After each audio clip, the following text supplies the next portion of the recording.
gonna be a great talk. Y'all, I'm so excited tonight. I don't even know where to start, but I do know where to start because Michael B. Jordan is here.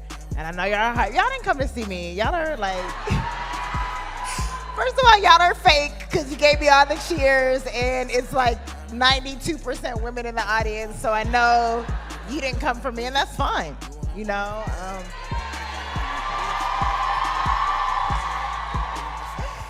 So I'm gonna get to it. Like this is our first time doing a sip outside of LA, outside of Inglewood. We usually do it in our production office in the basement. So I'm so excited to be in New York, in Harlem. And I'm super humbled that our guest tonight, you know, he's on a like worldwide tour. And we just threw it up there. We were like, let's see if we can get Michael B. Jordan. You know, we know he's busy doing Black Panther. And he said yes in the middle of this hectic tour. You know, he's out here for Fashion Week promoting the movie. And I've been following him for a very long time.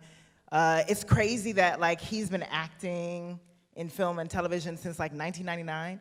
And so that's like almost 20 years and he's only 31, but he's a 20-year veteran in the game, basically, which is, like he was a star at 11. And I remember seeing him in The Wire and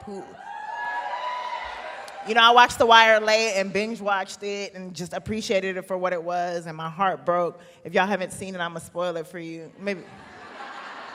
He dies. And it was a terrible death. It was heart-wrenching. And I cried in my my closet-sized apartment and was just like, why? Wallace, he didn't do nothing. No, oh, he sold drugs, so yeah, he still didn't deserve to die that way. But to see his evolution from that role, and I remember taking special note after this specific GQ spread came out a couple years ago, and I was like, oh, Wallace is like,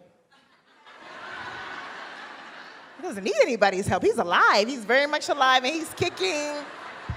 He looks great. And then just to see, you know, him in the Chronicle and that awkward moment, and then to Fantastic Four, and just to see his star rise over time, it's just been such an inspiration. He was born in Cali, so we'll still rep him, but he was raised in Newark. Did somebody boo? Somebody boo Cali? I didn't say Newark yet. I didn't say Newark, but he was born in Cali. Born in Cali, nobody. And raised in Newark, New Jersey.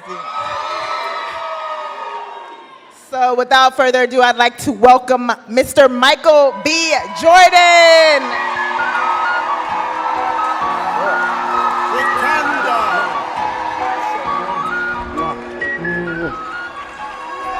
Have a seat. Oh, I'm gonna take off my layer too. I'm gonna take it off.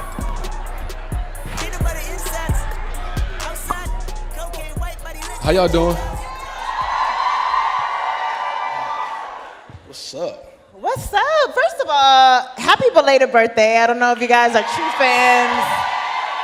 He just turned 31. 31, it's crazy. What did you do? Why wasn't I invited?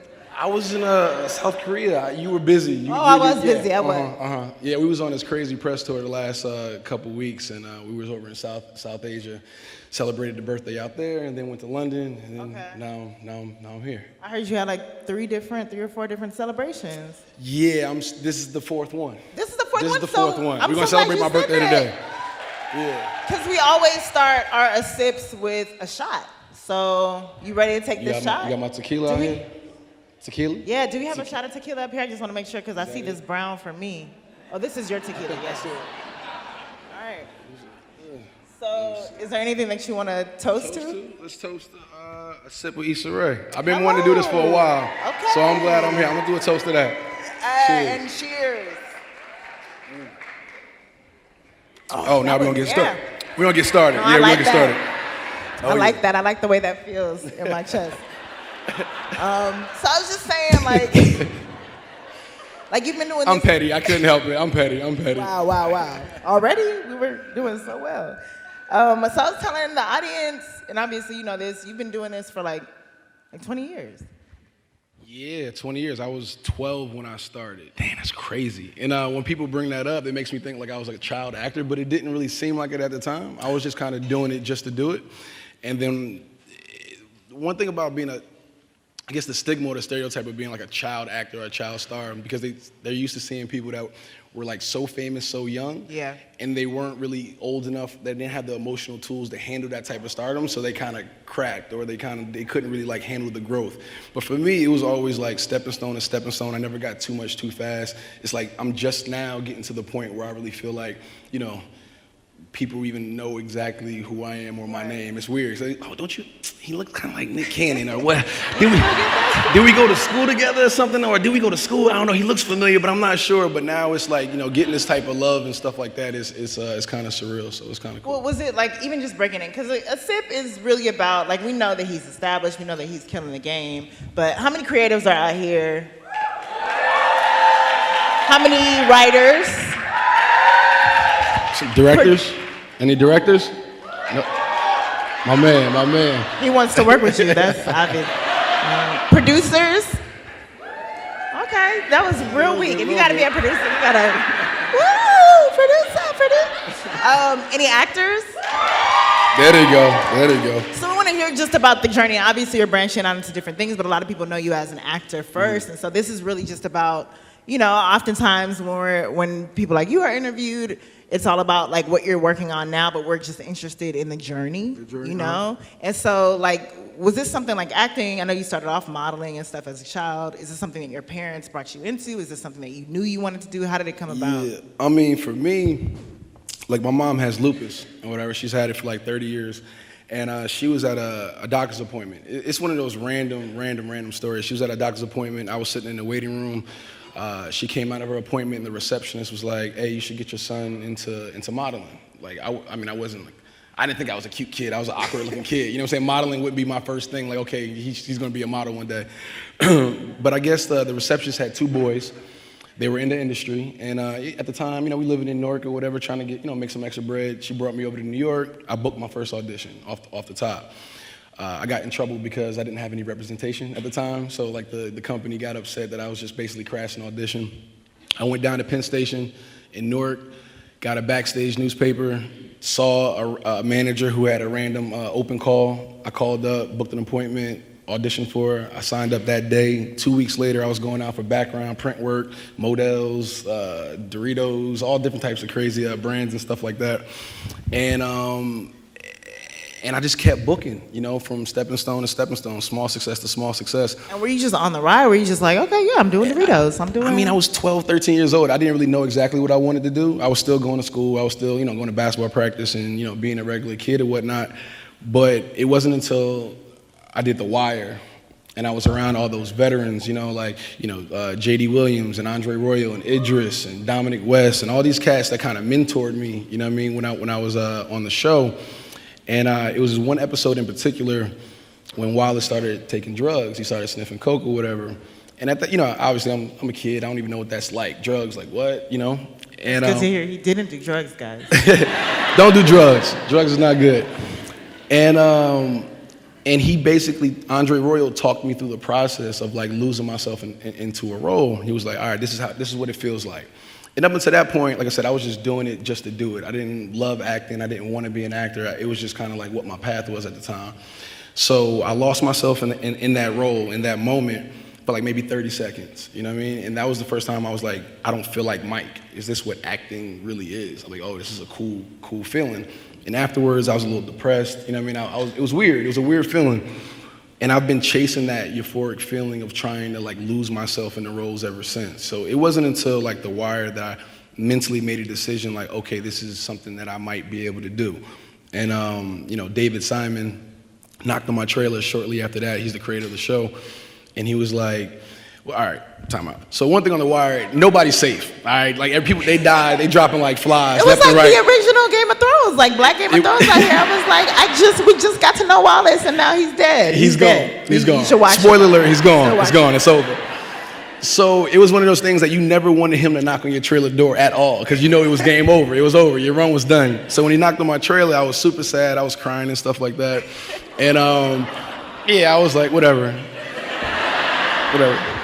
And he was like, Mike, we love you. The fans love you. You know, that's kind of why we got to kill you. You know what I'm saying? Like, And I was like, man, I was hurt because I thought I was never gonna act again. You know, like The Wire, HBO is like a family. You know what I'm saying? The Wire is definitely like a family. We still talk to this day. Rest in peace, Reggie E. Cathy. He just passed the other day. Man, that was my guy. Tough. But yeah, still to this day, we really stay in contact. So anyway, they were like, Mike, you're good, you'll be fine, you know what I'm saying, in the future, you'll be fine. And I'm like, well, how do you know? You know what I'm saying, this is it, it's over for me. Like, I gotta go back to school, like, you know what I'm saying, I thought my career was gonna be over, and then it just kept going, you know, and trying to stay out my own way, honestly. Well, it's so interesting, like, just, and ironic that, to hear you say that, like, you were chasing this film, like, it was, like, your first big major role was as this, you know, drug abuser in a sense, and now you're chasing this high of like playing someone else. And that's also what I really love about you, is that I feel like I don't know you. You know, I know you within your roles, and I know that that can get challenging over a while of just being just having a presence and a social media presence. Sometimes you feel like I know who that person is, and so I can't see them in this specific role. And it seems like your social media presence is blank canvas in a way. It is in a sense. Like, it feels like you're reserved. So how do you decide whether or not what you're gonna put out there, what you're gonna share with the world, and how much of yourself you're gonna share? My best friend's looking at me, my brother, my sister looking at me, because the conversations we have all the time. It's so funny. Social media is different for me. I'm still trying to find my voice of what exactly I want to give, how much of myself I want to expose, and how much I don't. Because like for me, I'm naturally a quiet person. I'm really like just naturally chill. So, and then it's also playing off like what old school like actors used to do compared to what this new generation of like millennials and how we interact with our fans and whatnot. So trying to find that balance of being wanted and sought after, but not being overexposed where you see them all the time, where you don't really like fuck with them like that. You know what I mean? So it's a balance. Like this past, press tour, I've been doing more of, social media, trying to like be more engaged or whatnot. So it's a balance. It's something I'm still trying to figure out day to day. What are you scared of? Are you scared of being overexposed? Are you scared of giving yourself, and scared might be the wrong word, no, but like, no, what no. are you cautious of? I think it's more or less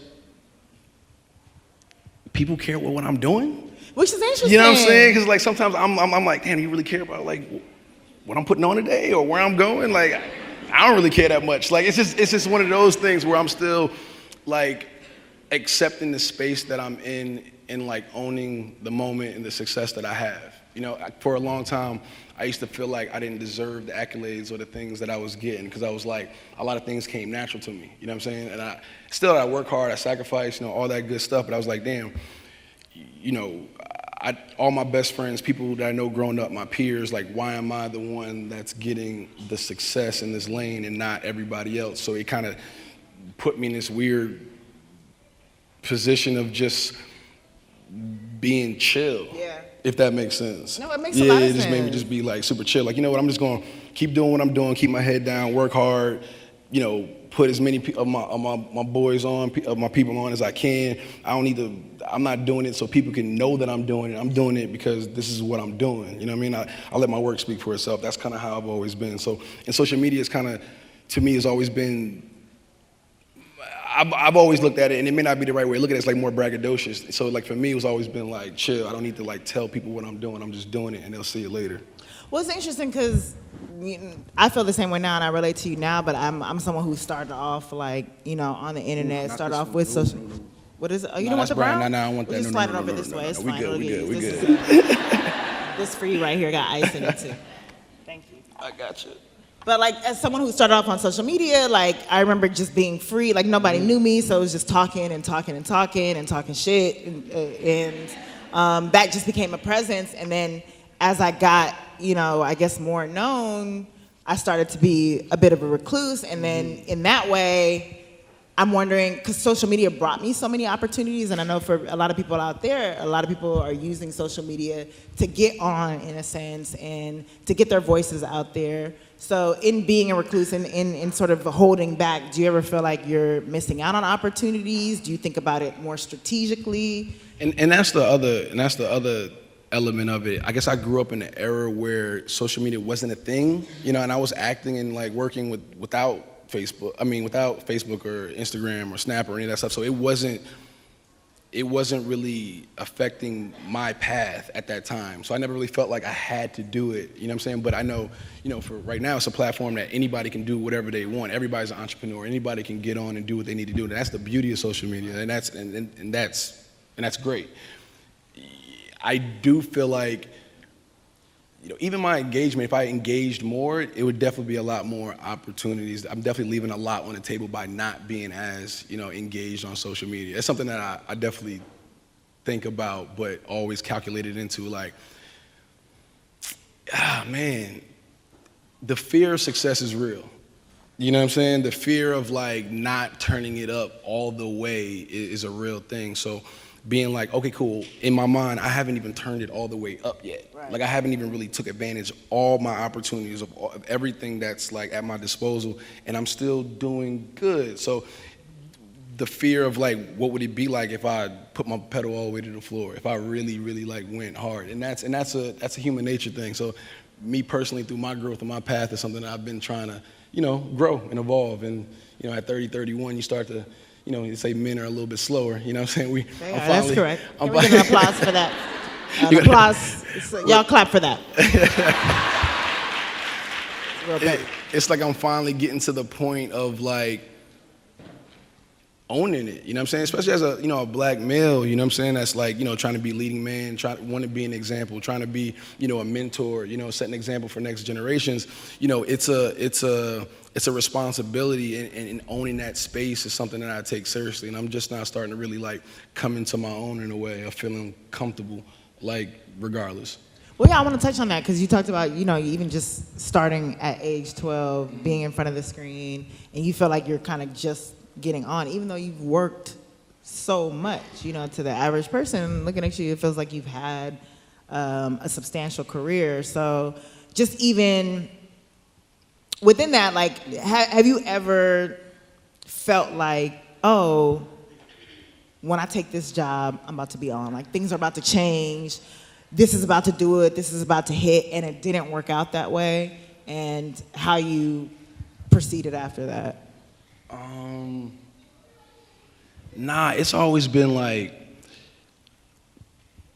all right, acting is different. So, cause, like, like, you become more known than you are financially stable. Like, you know what I'm saying? Like, I remember, not like you, but that's more in general. You know what I'm saying? That's real shit. You know what I'm saying? I'm like, yes. So it's like, I remember after The Wire, I remember going to Jack in Box and, like, trying to apply for a job, and they telling me I'm overqualified. Like, I was like, ain't you Wallace? I'm like, yeah, shh, don't worry about all that. You know what I'm saying?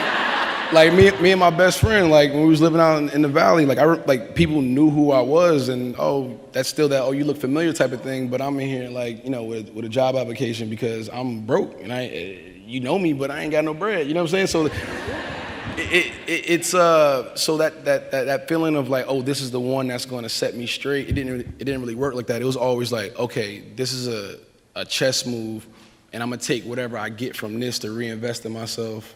That hopefully it'll give me more opportunity or more time to get another job. But cause I always worked, like, did one movie 1 year or one show this year, and then I'll be gone for a minute. And then I'll come back with another project. It's just until,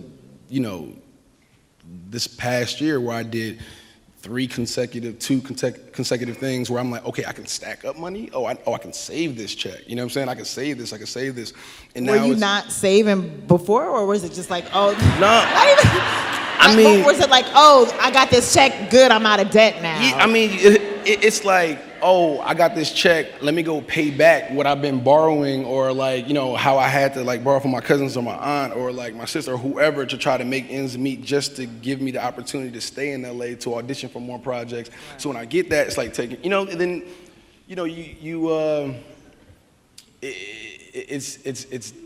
it's different because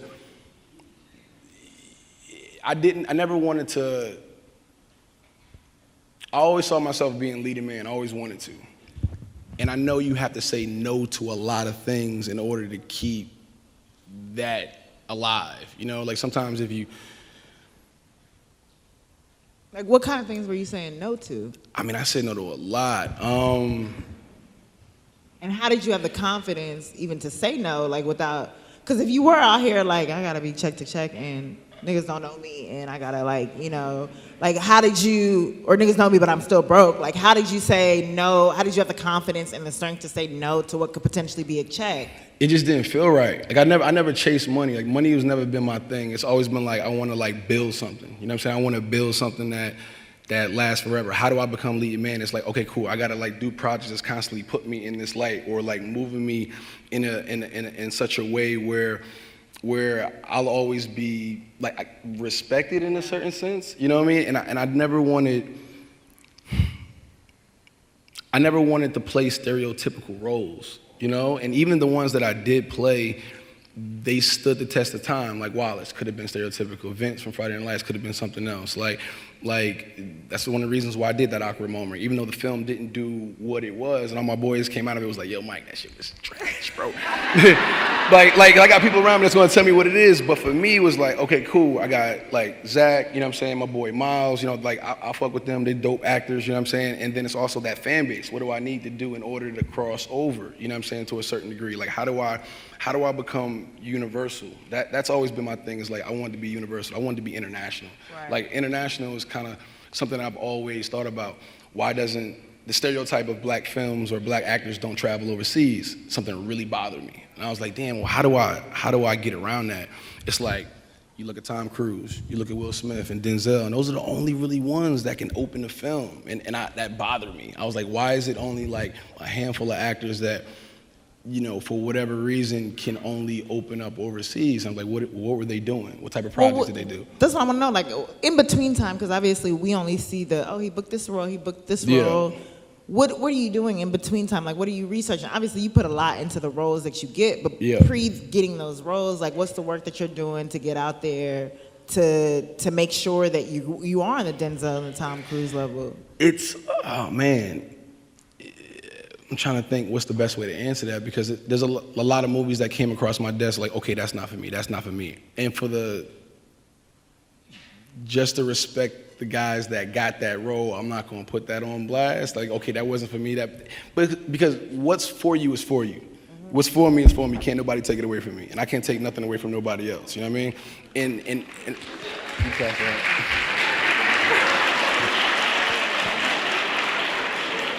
So I always try to look at it as like not being, I never wanted to be in competition with my other actors. You know what I'm saying? And the fact that there's not that many roles out there, it naturally pits, you know what I'm saying, us together sometimes in a competition that's not really there. It doesn't need to be, because there's not that much going on. So there's like films that might have, you know, might have been a great check, but for me, it's moving me this way, not moving me that way. I'm not going to get too specific on the roles, but it was a lot out there. I mean, if you want to tell people's business, like, we watch everything. But it was a lot, and yeah, I think, does that answer the? No, it definitely does. Yeah. I mean, you kind of touched on something I wanted to ask you, just in terms of like your friends being like, that wasn't the one. Like, I see your family and friends in the audience. Who do you keep around you to keep you like humble, to keep you grounded? Do you actually solicit advice pre-roles? Like, do you go to your parents or your sister and brother or your friends to be like, yo, I'm thinking about doing this. How will this look? Yeah, it's a collective decision with me. Like, honestly, I go to like these three right here, my brother, my sister, my best friend Chad. Like, they always gonna tell me what's real. My best friend Sterling Brim, you know, like he's like my biggest hater, but like my biggest supporter. Sterling K. Brown? No, not Sterling K. Brown. Sterling. Not him. He's awesome. Start beef. Okay, nah, he's awesome. He's awesome. Nah, my boy. Sterling, he don't fuck with you. This is us. Nah, this is not you. Nah, Sterling's dope. Nah, but my family, my friends, you know, I got a strong group of, you know what I'm saying, women, you know, in my life that tell me what's up, you know, like, you know, getting in certain situations, you know, they always kind of keep me grounded and confident in who I am, because they know me, regardless of what the media or whatever wants to spin it into some other shit. They know me, they know my heart, they know what I'm about. So when it comes to like choosing roles, it's like, okay, is this dope? Is this dope? I got a team, a great team at, you know, it's at WME. I've been legit fortunate to have great people around me, and I kind of set the tone as I don't need no yes men around me. Like I need people to tell me like it is. Like if it's bullshit, tell me, and I demand that from people, you know? So with that model in place, we all collectively have this goal in mind of what could be if we just stick to the plan and be patient and strategic, and that's kind of always what it's been. I mean, it sounds like you're a great listener, which obviously is necessary to being an actor in terms of delivering, in terms of being empathetic, in terms of immersing yourself into something. And I'm just wondering, again, just back to what you were saying about like kind of being concerned about these conversations happening about you and people really caring, and you being in the spotlight in a different way. You don't get to necessarily control the conversations that are being had about you. So how do you deal just even with that? Like, do you pay attention, maybe not publicly, but privately, just about what things are being said about you with the people that you work with or the people that you trust? Do you, like, how much do you pay attention, and how much does that affect what it is that you do? And be real. No, I know. I'm trying to, like, maybe like 60-40. Like, I definitely, I mean, that's the thing, it's the guilty pleasure. Like, okay, cool. Like, I'm gonna check, I'm gonna look, I'm gonna put my shit down. Now, I ain't gonna look. You know what I'm saying? When you know shit's going on, or you got people or other friends that, you know, that want to bring things to your attention. You know, everybody got that one friend that or a few people in their lives that want to be the one that always wants to break the news. Like, hey, did you see that? Like, yeah, I know, it's my shit. I know, I seen it. I know. And you know, I was having a good day. I was having a great day. Now you put me on like, okay, niggas don't like me. Fine, that's fine. So it's certain things, but I guess for me is, you know, when I've seen things or heard things that's so far off of what's true or reality, those are the things that really bother you, and then you try to shake it, and then the people that know you reinforce what you already know, is then like, all right, then you get off it and move on. So I think it's a mixture of like, you know, torturing yourself a little bit by reading, you know, even with reviews or anything, like you want to read a little bit, but then you don't. So it's like going back, it's a back and forth thing. It's a back and forth thing. So you're, again, primarily known as an actor, as an excellent actor, and now you're branching out into directing, into producing. You have a production company. You've hired an amazing black woman to be, is it head of development? Yeah, what's she's the my head of official development. title? Yep. Alana Mayo, who's Yep. outstanding. So what are you trying to do? What stories are you interested in telling? Like, how do you want to make your stamp and your mark on this industry? And I know that you also have talked about just in past interviews, like you want to do, what is it, medicine in food? Like sneak the medicine in food, like stories? Yeah, it's like you gotta hide the medicine in the food in the sense of like with your art. You know, I feel like as storytellers, you gotta be responsible for what you're saying, and you know, the people that are looking at your work and the next generation, like how are we programming them? Propaganda. That's like what are we giving our kids? What are we giving the next generation that's gonna inspire them and make them feel empowered to be able to do whatever they want? Representation is extremely important. You know, that's what Black Panther is like really about, you know what I'm saying? Like these kids are gonna see it and really feel like empowered by it. I can't wait for everybody to see that film. Has anybody seen it yet? No, okay, wow. You're not ready. Let me tell you. No, you're ready, but you're not ready. Yeah, it's gonna be crazy. No, but like the type of stories for me is like I grew up sci-fi. I love sci-fi and fantasy. That's just like something I love. Anime, you know, cartoons, escapism. That's been something that, you know, as a kid I've always kind of been involved with. That's why you kind of see me bouncing around these kind of like larger than life kind of projects, because that's what I'm into. I've always been involved in like gritty projects too, grounded projects about real people and real characters. So you'll see a lot of gritty films. I love strong female leads, you know what I'm saying, in characters. Like, I dig it. So you'll see projects, you know, like television shows and films that I'm developing right now that's based around, you know, strong female leads. So for me, you know, television, film, I've been blessed enough to grow up in TV and kind of transfer over to film and really start to like, you know, plant my feet firmly in the movie industry. But then the different platforms are getting ready to open up. There's like my sister who's in non-scripted. You know, non-scripted has a whole other lane that's available to us as well. You know, digitally, it's another, you know, my brother's over at Mass Appeal. Digital is another huge thing that's going on there. And I've been blessed to have opportunities in a lot of different lanes, you know, and trying to not leave anything on the table. So when it comes to even brands, like when I'm doing a project or a film, how do I incorporate brands that want to deal with me within those projects? How do I maximize each IP that I have, to the next level? Books, newspaper articles. I'm constantly acquiring things, like hoarding as many projects as I can to figure out when the right time and place for that project is. I'm a workaholic. I'm obsessed with what I do. To the top level. So I don't really have that much of a social life because I'm always like working and conspiring on, how to make something work. How do I put the pieces together to put other people on? It's something that I really, really, truly care about.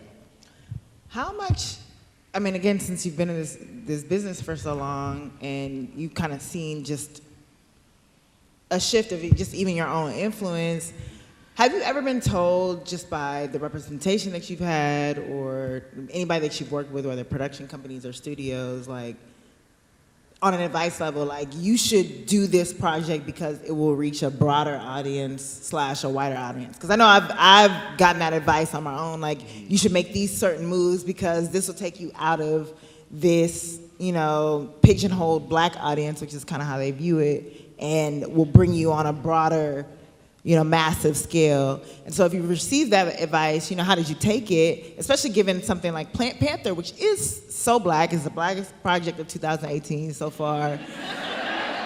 And how have you seen that change, And, just what's your opinion about that?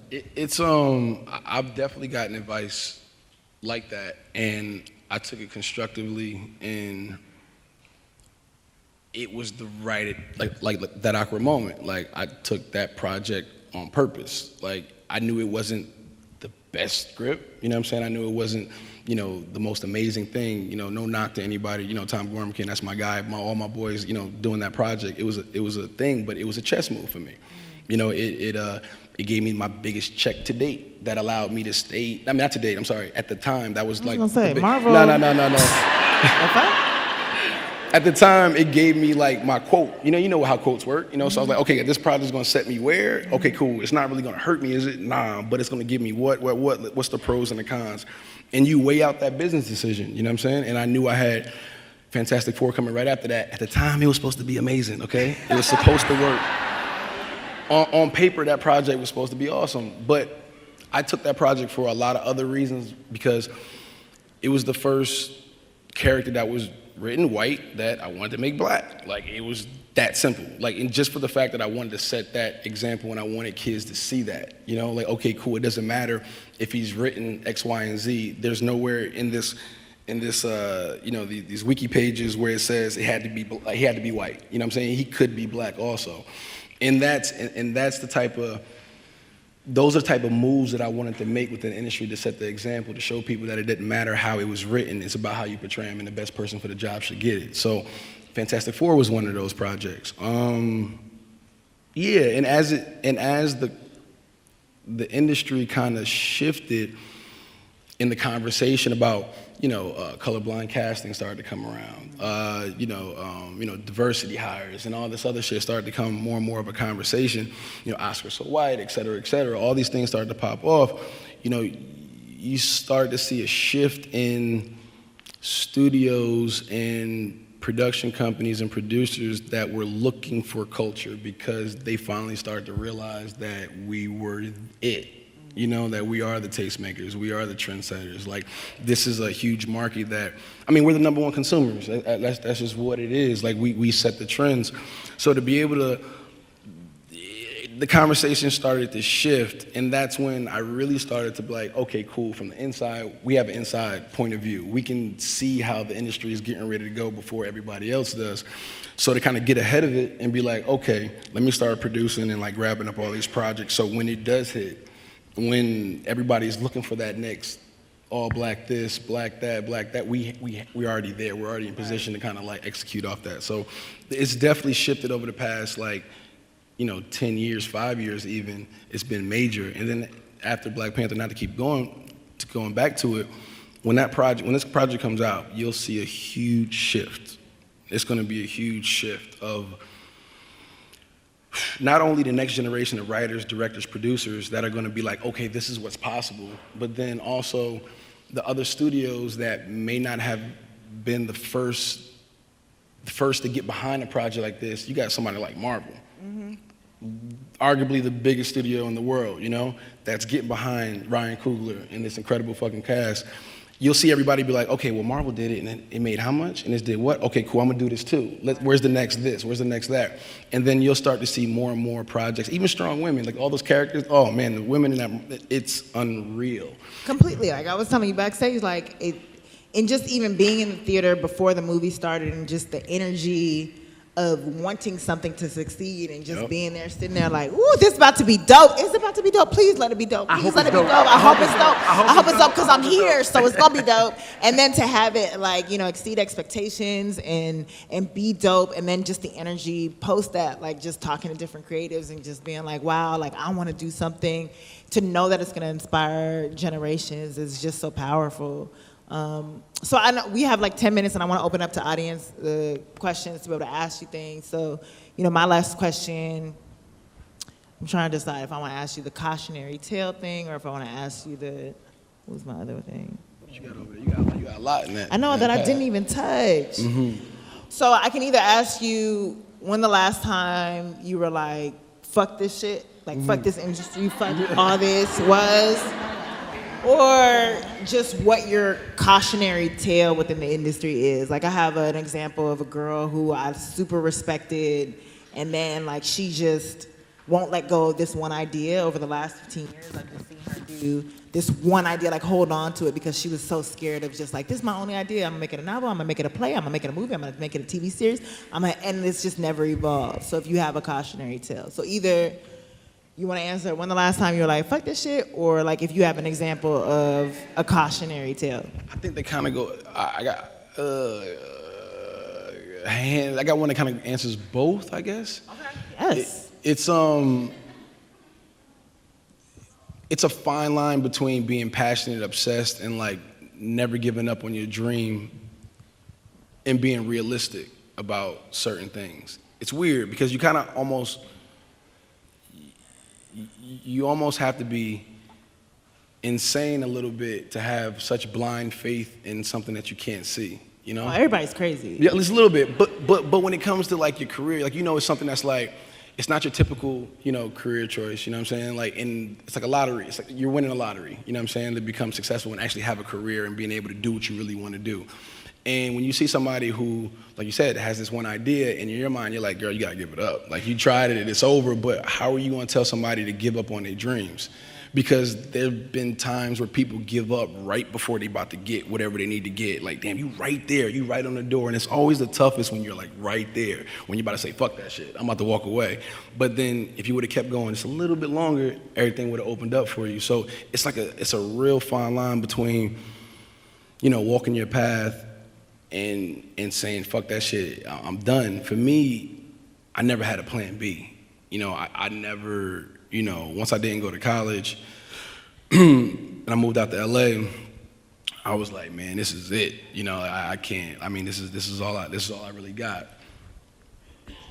There was one moment in my life, I think, when right before I did Red Tails.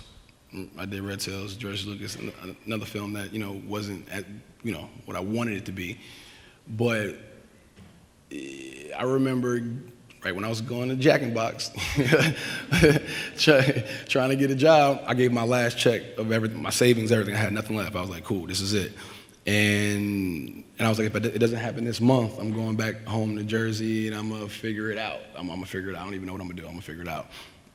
I love food. I might, you know, become a chef or something like that. Whatever. Something I could do every day and I'm in love. I love to eat. Whatever. And then I booked Red Tail. So that was bad story. Whatever. But that was my moment. That was my moment of saying fuck it. It was like, okay, cool. This is all I got. After this, it's over. If it doesn't work out, I'm moving back to LA. And in that moment of me saying that and like thinking that, you know, I got the job that gave me the, you know, the opportunity to stay in LA just a little bit longer. Then after that, it was just like things just started to like to flow. So that's like the mix between how I feel about you know, that moment of like telling somebody like, hey, it's time to give up, and then my moment of being like, hey, maybe it's my time to give up. But yeah, it's interesting because you kind of set a limit for yourself. You were like, either something pops or I'm going back to figure something else out, and then you got the sign that something was about to pop. And even though it wasn't what you wanted, it was still the sign that you needed to be like, I still am good, and I should still pursue this. Exactly. It's just one of those things where like you got to believe in yourself to a point where you know what you're doing is for you, but there comes a point where you got to be real with yourself. Also, look at yourself in the mirror and be like, okay, maybe this isn't for me. Let me figure out what is for me. And then, you know, once you're going down that path, you rarely go down one path and be like, okay, this is what I'm going to do and this is the end all be all. You go down a path, and then as you're walking, you might get pushed this way or pushed that way. That might end up being your calling, you know? Like you try out, you know, you shoot for the stars, you know, but if you miss, you're still up in that space, you know? So like you got to just, you know, figure it out. Figure it out and go for it. Figure it out and go for it. You know what I'm saying? You got to have trust in yourself and just go for it. Y'all, give it up for Michael B. Jordan. That's it. Thank y'all. So at this time, we're gonna open it up for questions. You have him. Can you just take a sip real quick so they know that they're about to get you like raw and loose? Great. So you have him open, wide open. Just when you ask questions, make sure like, you know, you don't tell your life story. We love you, but it's not about you. But also, you know, I love her. His name is Michael Jordan, so shoot your shot. You're awesome. I love her. I still got you. You're still with me. So yes, I know our patrons. We gotta give our patrons priority. So anybody who are there patrons in the audience? Okay, patrons. So if we can get the mic over to them first, and then open up. They patrons. They put up their $2. They got back. Hi. So my question is, I'm not sure if you guys are trying to stay away from talking about Black Panther because it seemed like y'all were like. No, we're just for creatives, but feel free. Absolutely. Okay, it is for creatives. So my question is, so this movie is supposed to be like really like transformative in the way that, you know, we're seeing Black people in a different light, we're seeing Africa in a different light, and the potential for what could come out of it in a completely different light, which is what I'm getting. I haven't seen it yet. But so my question is, for you guys, what did it open up in, like, what kind of awakening, so to speak, without giving away any spoilers, obviously, did you have about what is possible? Because you talk about strategic and making strategic moves and the type of films you want to make, being a producer and things like that. So, like, what, if you can find any way to describe it, awakening did you kind of have that is going to shape the way what are you going to do differently now as a creative? So just to be clear, your question, what from the movie is gonna? Well, what changes do you like think you're gonna make now as a creative, as far as trying to impact the community differently, or like, you know, shaping tell stories? Honestly, nothing, because that's like Black Panther is the epitome of what I've always wanted to do. You know what I'm saying? It is that thing that's going to create a ripple effect within our community, you know, the entertainment community moving forward. And I don't even know if we could put into words what's going to happen, because it's never really been done before. Like, we don't even know the true impact of what this movie is going to do. You know, a decade from now, we might be able to see like the benefits and the fruits of Black Panther. But I can't wait for y'all to see it. It's so tough because words won't even really do it justice because it's so much. I've only seen the film twice. The first time was in LA at the premiere. You know, I saw it, and then I saw it in London a couple days ago. And I'm still digesting everything that kind of went on. I'm really curious, and just to give you, I guess, you know, something without spoiling, but what I think would happen is the connection to Africa from African Americans, that disenfranchisement, you know what I'm saying, that we have here, I feel like it's gonna create a conversation that never really had before. I feel like we're gonna feel more connected to Africa than we've ever really felt before. And I feel like they're gonna feel a connection to us that they never really had before. And you'll probably see more, like even me, after the movie, I was like, man, I gotta go to Ghana, I gotta go to Kenya, I gotta go there, I wanna invest in something, I wanna go see what that's like. Maybe we're not so as apart, or the stereotype of how they look at us and how we look at them, and whatever that bullshit, or whoever started that shit, you know what I'm saying, that's gonna fucking go away. You know what I'm saying? That's gonna go away.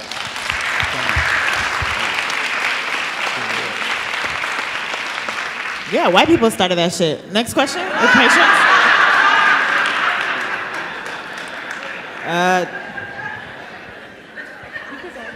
True. Where's the mic? Right here. Okay. All right, hi. So I've been a fan for a while, but I had a question about what made you take the risk to take a lead role in a movie as controversial as Fruitvale Station. And I'm from the Bay Area, so I just wanted to say thank you for that representation in the movie. Like, me and my friends went to see it. It was amazing. We were moved from like minute one. I appreciate so thank that. you for that, but what made you want to take that risk in your career, in that creative space, to be a part of that movement? That's a good question. It was never a risk to me. At the time, I was in South Africa actually, and I was shooting Chronicle. And weirdly enough, it was right around the time Trayvon Martin got shot. You know what I'm saying? It was right around that time, and I was like, I was pissed. You know what I'm saying? Like, obviously, I was feeling some type of way, as everybody, you know what I'm saying, in here was feeling as well. And I was like, I remember like, you know, writing some emails or like getting ready to like, I don't know, it was on Facebook or something. I was getting ready to like just go off for a second. And I was like, nah, I can't do that. And I ended up deleting it. I was like, nah. And I was still kind of like, I wanted to express myself and I didn't know how. And I was pissed. And I wanted to get off, but I couldn't. And I was still feeling, and at the same time, I was feeling frustrated or curious because I wanted, in my career, I wanted to show that I can act. I wanted an opportunity to be like, I can lead a film. You know, I've been doing ensemble roles up until that point. I was like, yo, do I even have what it takes? Like, I know some of the, like, you know, the most talented actors are like, you know, character actors, you know, that may or may not be like leading role, like people consider leading roles, but they're like the best actors, the most talented. And I was like, man, do I have what it takes to be like a lead actor? So I called up my agent and I was like, yo, I need you to find me a gritty independent, you know? I was like, yo, find me. I just need something that could just, you know, that can show that I can act, period. And this is how beautiful God is. At the same time, Ryan Coogler was going through the Sundance Lab and ran into my agent's assistant and was like, he was writing his senior script, you know, at USC, and it just so happened to be Fruitvale Station. And he got it to my he got it to my agent's assistant. My agent's assistant got it to my agent. My agent was like, "Yo, Mike, I got this thing, the same thing that you were just asking for." Got it, read it. You know what I'm saying? It hit me. When I got back to LA, I met up with Ryan that day. Starbucks, had a coffee. It was like, "Yo, this is my guy." Like, me and him, like brothers since then. Like, me and him just linked up. And he was like, "Yo, Mike, we need to go do this thing, and we're gonna do every movie from here on out." And it was like and that was it. That was it. Yeah. Yeah, that was something that I wanted to touch on just because you guys' relationship, your creative relationship is so beautiful, you know, from Fruitvale to Creed to obviously Black Panther, and you're working on Wrong Answer this year. Yep. Like, and we'll get to it, but I find it so beautiful that you like kind of found your person. Crazy. And it's not like you're still working with other people, but it's like you guys challenge each other in a way where it's not stagnant, because every role that you played with him has been so drastically different. Thank you. And so powerful. So like, it's you know, for me to find my director, like my other piece, my counterpiece, you know what I'm saying, that I need, because as an actor, I wasn't writing and directing. Like, I can't, like, you know, I can't, but I didn't. at the time, I wasn't the guy that was like, yo, I could write, direct myself in something like that. That wasn't what it was. I needed a Ryan Coogler to be able to get off the way I need to get off, and he needed me. So we kind of we were the perfect fit at the perfect time, and it just worked out. So we basically, we hold each other accountable. You know what I mean? We push each other to be the best versions of ourselves in front of the camera, behind the camera. And we've been raising the bar ever since. So he's 31 too. You know what I'm saying? We just getting started really, in a sense. So he basically sat down and told me, he was like, yo, Mike, I think you're a star. You know what I mean? Let's show the rest of the world. And it was like, cool, let's go. And and we've been literally brothers ever since. It's been whatever, let's go do it. Listen, there's a Ryan Coogler and Michael B. Jordan in this room right now. Y'all just need to find each other, okay? Without a doubt. Talk after this. And that's another thing, is you can collaborate with people that you know. You don't have to always look for the perfect opportunity to collaborate with somebody. Trust the people that are next to you. You know what I'm saying? Trust the people that you grew up with, the people that, that have the same taste as you. Just because they haven't done it on the biggest level or done it, where other people may feel like, okay, he's the one or he's next up. You guys build together and you guys can be the next up. You guys can make that happen. I think that's extremely important. And it's so much easier with alcohol. What's our next question? Hi, you guys. Issa, I just want to say I'm such a fan, and I've been waiting for you to come to New York with a sip for a long, long time. Thank you. I know. And Michael, me and you, we go back to The Wire. And back 15 years, girl. Yeah, we go way back. And of course, I was heartbroken when you were gone, and it being such a cult classic, to date is the best TV show I've ever watched.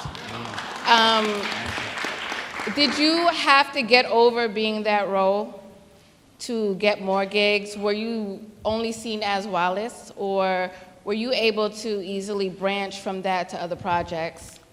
Yeah, so that goes back to, first of all, thank you, appreciate that. I was so young at the time, and the show, unfortunately, didn't get the accolades or the love it got while we were on the air. It was one of those things that after the fact, people really fell in love with The Wire. So, and it worked to my benefit, because I did one season and I got off, you know what I'm saying, and I was gone, and I was out here, I was doing All My Children. I was on a soap for 3 years. And but all the right people loved The Wire after I was off. So when I was available to go do other stuff, they were all the casting directors and producers loved the show, or just discovering this show called The Wire. It gave me the perfect positioning to book a lot of roles. And I ain't gonna front, I got into a lot of rooms and got a lot of opportunities strictly off Wallace, just because I was a part of The Wire. But in the moment, we didn't know what we were doing in the moment. We didn't know it was gonna be as big as it was. So I never really got pigeonholed as that character. I was more sad that I wasn't going to be able to go back to work with with the people that I loved at the moment, rather than thinking that I was going to get typecast as that role. And it also goes back to, not getting too much too fast. If I was the lead of that show at the time, and and I was plastered over billboards all over the place, and I was this phenom kid star actor, then it's harder for people to kind of see you as something else. When you're playing a character over and over again, and that's all people know you as or want to see you as at that young age, they don't really want to grow with you. But the fact that everybody, grew with me from project to project, it makes it easier for people to accept me now at 31 doing, playing all these other type of roles, if that makes sense. Yeah. Any other questions? Both of you two are my two favorite people in the world, so it's crazy that y'all had this event set up. So when I saw the Black Panther trailer, I know you're playing the villain, but when I see it, I'm I know that guy. And I'm going to see the movie to see what makes Killmonger want to burn Wakanda, because I'm gonna probably be I get it, you know what I mean? I understand why, because it's what you bring to the role. So my question is, how do you prepare mentally to play a villain on such a grand scale, but make him so human, relatable?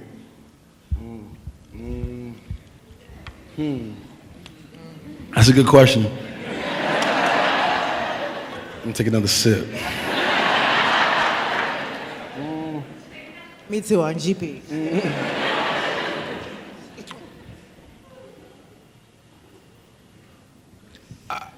I've never played. So when Ryan called me up, right, he hit me up. We were doing Creed press.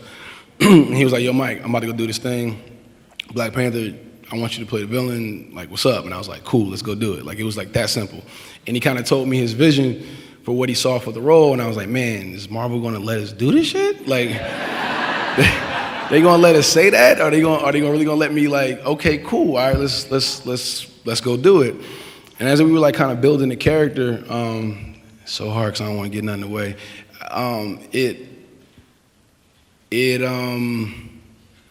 We wanted an antagonist, you know, to serve the story, to bring out the best and worst in the hero, but also we wanted a character that people could relate to, you know, and understand. And there's a conversation being had in a literal sense and a physical sense between, you know, me and T'Challa that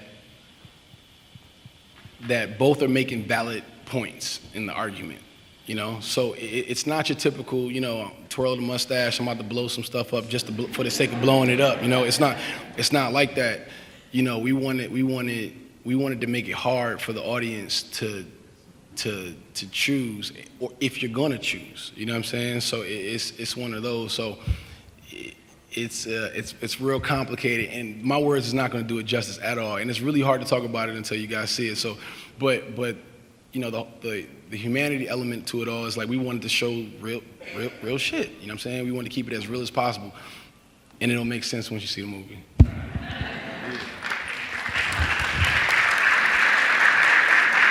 Anybody else? Hi, I just had a really quick say also that I really appreciate the opportunity that you've been given for young creators and filmmakers and stuff like that, so big ups to you, Issa. My question is basically, have you ever taken a role just to kind of get your name on a project, or did you like mostly focus on like, let me try to prove that I can carry a role by myself? Like, did you want to be a bigger fish or, you know, a small fish just to try to, and if you did take the role just to kind of have a name on the project, did that open up opportunities as well, or did it ever kind of paralyze you because then they, you know, gave it to the people who are in the lead or the veterans? In a sense of like, you know, did I do a role for other reasons other than just based on hype and credit and integrity? Yeah, well, I mean, you kind of weigh out those options. Like the one real time that happened was probably that awkward moment in Fantastic Four. You know what I'm saying? It was the potential upside was so great, but there was a chance that it wasn't. You know what I'm saying? Yeah. So you got to weigh out what's important to you. You know, like how do you see it working out? Like you know, financially speaking, that awkward moment helped me out a lot. I needed that. So I was willing to take the risk of what it would do in the box office or whatever it was. I knew it wasn't gonna hurt me because I also knew I had another project coming up right after. So I know that one might be short-lived and something else was gonna come up right after. Unfortunately, the thing that coming up right after didn't work out the way I wanted to either.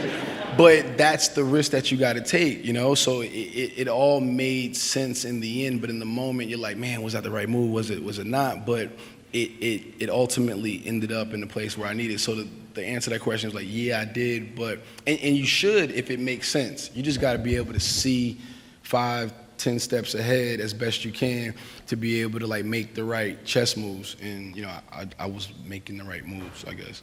That's interesting. I asked, Samuel L. Jackson came to a party I threw, and I got to talk to him very drunk and intoxicated. And I asked him, I was like, yo, have you ever, like, come on, you done like 17,000 movies. Have you ever taken something that you knew was trash? Yeah. And he was like, no, because like, and then Matt even was like, no, Snake's on the plane, like, and he was like, no, because every project that I'm given, I think that like at the end of the day, I'm gonna elevate it. So is there a degree that you feel like, you know, even if the script is like not where I want it to be, I know my capabilities and I'm gonna make it better?